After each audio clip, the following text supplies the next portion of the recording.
Ya, jadi dia bahasa penghalusannya bahwa dia bisa berhenti live kalau dibayar.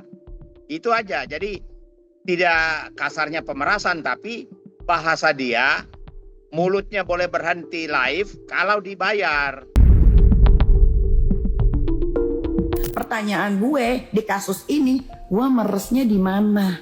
Kan gue juga ngomong. Itu saya mau jelaskan. Kan gue juga ngomong nih sama lu nih Bang Fitra ya. Gue bilang, Bang, kalau kayak gini, gue minta dibayar as a profesional. Benar gak? Jadi kalau kita bicara personal, dia kan bukan profesinya untuk review kan? Tapi tujuannya karena untuk menjatuhkan orang, menjelek-jelekin. Jadi intinya bisa berhenti mereview kalau ada sesuatu, ada pembayaran kan begitu. Ya, jadi mau ditafsirkan pemerasan juga bisa.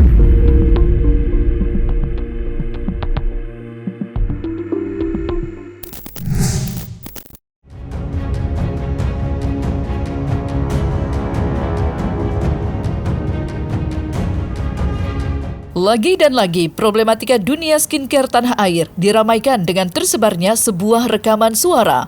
Berdasarkan kabar, rekaman suara yang baru beredar itu diduga berisi perdebatan sengit antara Nikita Mirzani dengan Fitra Budiman, selaku suami dari salah satu pengusaha skincare ternama, yakni Sheila Saukia. Namun yang lebih menarik perhatian, rekaman tersebut kurang lebih berisi pembelaan diri dari Nikita yang merasa tidak terima dengan isu pemerasan yang dituduhkan kepadanya. Pertanyaan gue di kasus ini, gue meresnya di mana? Kan gue juga ngomong. Karena itu saya mau jelaskan. Kan gue juga ngomong nih sama lu nih Bang Fitra ya. Gue bilang, Bang, kalau kayak gini, gue minta dibayar as a profesional. Benar gak? Ketika dimintai keterangan, Petrus Balapationa selaku kuasa hukum Sheila Saukia pun buka suara dan memberikan penjelasan lengkap terkait rekaman tersebut, di mana ia membenarkan jika rekaman itu berisi percakapan antara Nikita dan Fitra. Namun, rekaman tersebut diambil sekitar bulan November tahun 2024 silam. Lantas, seperti apakah Petrus Balapationa menanggapi pembelaan diri Nikita Mirzani? Serta bagaimanakah pula Petru menyikapi tersebarnya rekaman itu? Jadi rekaman yang beredar itu kejadian di bulan November 2024, di mana NM berbicara dengan suami SS yang intinya bahwa seolah-olah Nikmir itu profesional dan harus dibayar. Kalau nggak mau bayar, dia tetap mau istilahnya review gitu loh. Jadi kalau mau minta dihentikan, ya bayar karena dia profesional gitu loh. Itu intinya ya. Lalu suaminya meminta tolong ya bagaimana baiknya sesuai rekaman itu. Jadi inti pembicaraan mereka itu, Nikmir bisa menghentikan review-review itu asal karena dia profesional harus dibayar gitu loh. Ya, jadi dia bahasa penghalusannya bahwa dia bisa berhenti live kalau dibayar.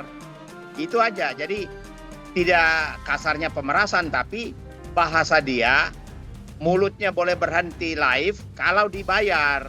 Lah, kenapa ngomong ke orang-orang gue meres? Nggak mau meluruskan masalah. Bukan, nggak bisa. Ini pemerasan ini harus di-clearkan. Gue nggak pernah meres, nggak mau gue. Kalaupun orang mau pakai jasa gue, ya untuk misalkan gini, Kak jangan di-review dong. Ya udah, apa imbalannya? Ya udah lurusin bayar gue. Itu fair, itu fair dengan apa yang sudah mereka lakukan penipuan-penipuan di luar sana. Itu fair, itu tidak ada yang dibilang namanya pemerasan. Jadi kalau kita bicara personal, dia kan bukan profesinya untuk review kan? Tapi tujuannya karena untuk menjatuhkan orang, menjelek-jelekin. Jadi intinya bisa berhenti mereview kalau ada sesuatu, ada pembayaran kan begitu. Ya, jadi mau ditafsirkan pemerasan juga bisa juga tidak. Tapi intinya ada pemberian uang lah karena intinya dia minta supaya mau berhenti berbicara. Memeras ini ada dua, memeras halus atau memeras kasar. Memeras kasar dengan kekerasan, memeras halus tuh dengan pakai ilmu kejiwaan gitu, bisa gendam segala macam kan. Nah yang kelihatan sekarang ini ajudannya Nikita Mirzani ini memeras secara halus. tapi tetap disebut pemerasan. Nah, karena disebut pemerasan tentunya pasalnya juga pasal pemerasan kan, dengan ancaman yang di atas 5 tahun. Karena kemudian pihak Polda penyidik kemudian mengelola ini persoalan perkara, dia mendata, kemudian memeriksa saksi-saksi, bukti-bukti, akhirnya tampaklah bahwasanya memang terjadi pemerasan. Pemerasan apa? Pemerasan secara halus namanya. Saking halusnya seolah-olah nggak tampak pemerasan, tapi tetap pemerasan karena ada penekanan psikologis di situ kan. Nah, jadi kemudian karena kasusnya pemerasan diancam hukuman 5 tahun, ketika diproses dan jadi tersangka, datanglah suatu posisi harus ditahan. Selain digemparkan dengan tersebarnya rekaman suara antara Nikita Mirzani dan Fitra Budiman, Prahara Skincare Tanah Air pun turut diperkeruh pula dengan babak baru polemik aksi melabrak yang diduga dilakukan Sheila Saukia terhadap Dr. Amira Farahnas alias Doktif. Seperti diketahui, kisruh ini memang masih menyimpan tanda tanya, lantaran rekaman yang tersedia selama ini hanyalah unggahan dari kedua belah pihak semata.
Munculnya rekaman CCTV dari kejadian tersebut tentunya mengantarkan perseteruan panas antara Doktif dan Sheila ke babak yang baru.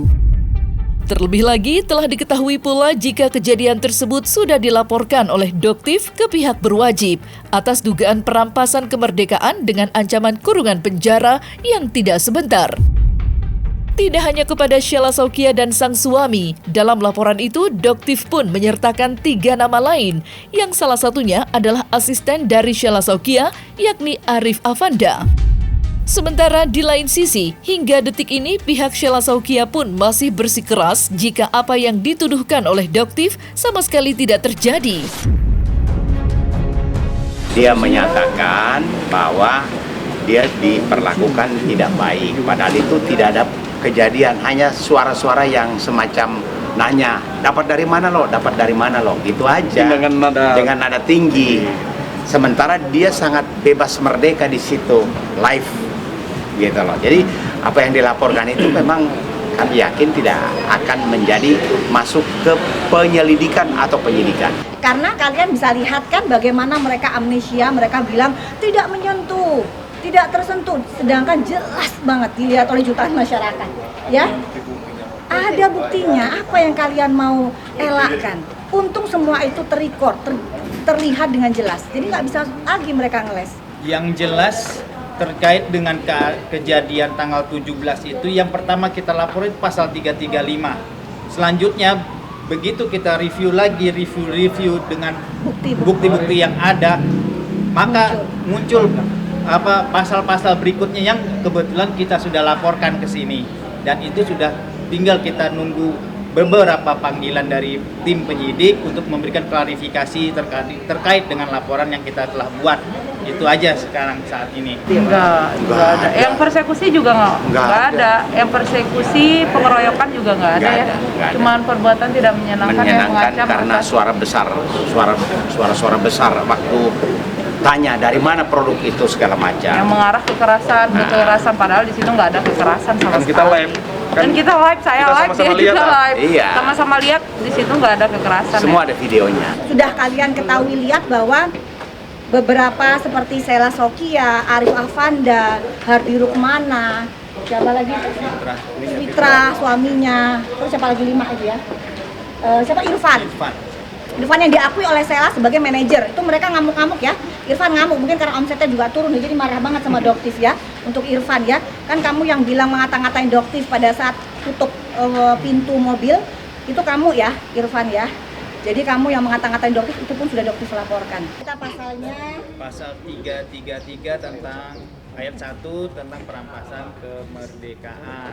Ini terkait dengan laporan Doktif yang peristiwa tanggal 17 di Januari 2025 di restoran Nyonya Suharti. Yang mungkin teman-teman sudah tahu, ini terkait dengan terlapornya yaitu saudari SS dan kawan-kawan. Sheila Sokia atau Rahma Ina. Kalau Doktif mah pakai nama aja ya, udah nggak pakai inisial karena fitnahnya udah luar biasa. Apa yang sebenarnya terjadi pada tanggal 17 Januari 2025 silam memang masih diselimuti kabut hitam ketidakpastian. Namun yang pasti, proses pendalaman pihak kepolisian atas kisruh tersebut kini sudah resmi berjalan. Namun hal itu bukan pula satu-satunya upaya hukum yang sedang ditempuh Sheila. Ya, Sheila nampaknya masih bersikeras untuk mempidanakan pihak-pihak yang membuatnya merugi. Salah satunya adalah selebritis Nikita Mirzani. Seperti diketahui, Nikita Mirzani memang begitu vokal menyuarakan sindiran kepada Sheila. Bahkan meski Nikita tengah di penjara, akun media sosialnya masih aktif membagikan hal-hal negatif tentang Sheila Sokia. Sebuah aksi yang sontak ditanggapi oleh pihak kuasa hukum Sheila.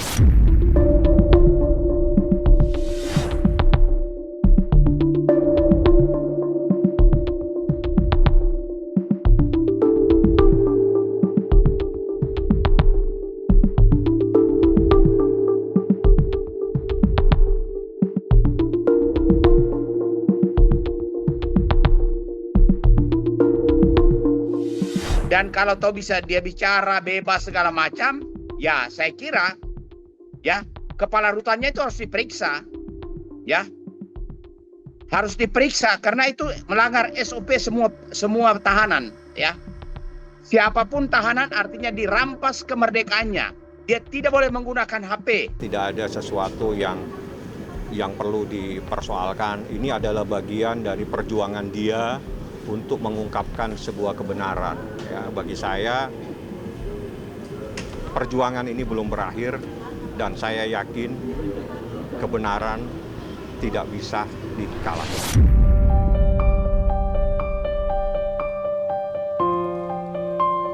Oleh karena itulah, pihak Sheila pun menyambangi Polda Metro Jaya pada tanggal 20 Maret 2025 silam untuk membuat laporan dugaan pencemaran nama baik kepada Nikita Mirzani. Lantas, seperti apakah penjelasan lengkap pihak kuasa hukum Sheila Sokia terkait hal ini? Undangan klarifikasi di mana SS, Ibu Sheila itu diminta keterangan selaku saksi pelapor di cyber ya dalam perkara dugaan pencemaran nama baik yang dilakukan oleh Nikita Mirzani, di mana pada tanggal 18 Januari dia waktu di live TikTok selama 8 menit yang ditonton oleh 115.000 dalam live TikToknya. Selama berlangsungnya live TikTok itu dia mengata-ngatain Sheila Sokia ular, hantu, jangan beli produknya karena produknya berbahaya yang bisa menimbulkan kanker kulit. Yang dirasakan adalah setelah Nikita Mirzani menjelek-jelekan produk itu memang penjualan menurun. Jadi kerugiannya selain nama baiknya ya jelek karena SS dikatain sebagai hantu, sebagai binatang, padahal dia kan seorang manusia. Lalu penjualan menurun karena dijelekin, dikatakan bahwa kalau memakai produk itu akan menimbulkan kanker. Yang diselipin skincare oplosannya si Rahma Uler, tapi dia nggak ngaku. Padahal ini baru sebulan kemarin gue beli. Nih. Apalagi yang mau kalian beli dari Rahma Uler. Dia aja sekolahnya nggak jelas sekolah apa. Dia nggak paham soal skincare. Dia tuh jual skincare karena dia tahu keuntungannya banyak. Karena dia tahu kalian. Kalau soal dia ditahan sekarang itu kan dalam perkara pemerasan ya, yang dilaporkan oleh dokter Gladys ya. Nah, itu kan lain pasalnya. Artinya kalau dia melakukan sesuatu perbuatan kepada berbagai orang, bukan berarti perkaranya hanya satu. Setiap orang kalau merasa dirugikan kan boleh melapor. Siapa tahu misalnya setelah Gladys punya perkara berjalan, SS punya perkara berjalan, siapa tahu ada laporan lain. Artinya dalam tenggang waktu yang bersamaan dia bisa dikenakan beberapa perbuatan pidana, dan bisa saja pasalnya berbeda, pelapornya berbeda, kerugiannya berbeda. Untuk setiap perkara memang dalam hukum bisa digabungkan ya, yang namanya perbuatan berlanjut dalam waktu tertentu melakukan beberapa tindak pidana. Tetapi kan untuk perkara yang sekarang dia ditahan kan perkara pemerasan, pelapornya dokter itu, siapa itu, Reza itu, dan sekarang dia ditahan. Untuk perkara SS kan memang laporannya tentang pelanggaran IT. Kalau ada subjek hukum yang tiba-tiba paralel menjalani dua proses pidana secara bersamaan. Misalnya si X satu disangkakan pencurian, yang satu disangkakan penganiayaan. Nah, nanti mana yang lebih dahulu putusan sidangnya berkekuatan hukum tetap, itu yang akan dieksekusi jalannya hukumannya. Nah, ketika yang satunya paralel itu belum selesai disidangkan atau belum berkekuatan hukum tetap, dia tetap akan menjalani sidang. Ada yang pernah menjalani sampai 3 proses hukum, upaya proses pidana. Di satu tempat dia jadi tersangka utama 1-2, yang ketiga dia jadi turut serta. Nah, di situ dilihat proses hukumnya yang berkekuatan hukum tetap mana, itu yang akan dijalani duluan. Nah, setelah selesai barulah dia akan menjalani putusan yang berikutnya.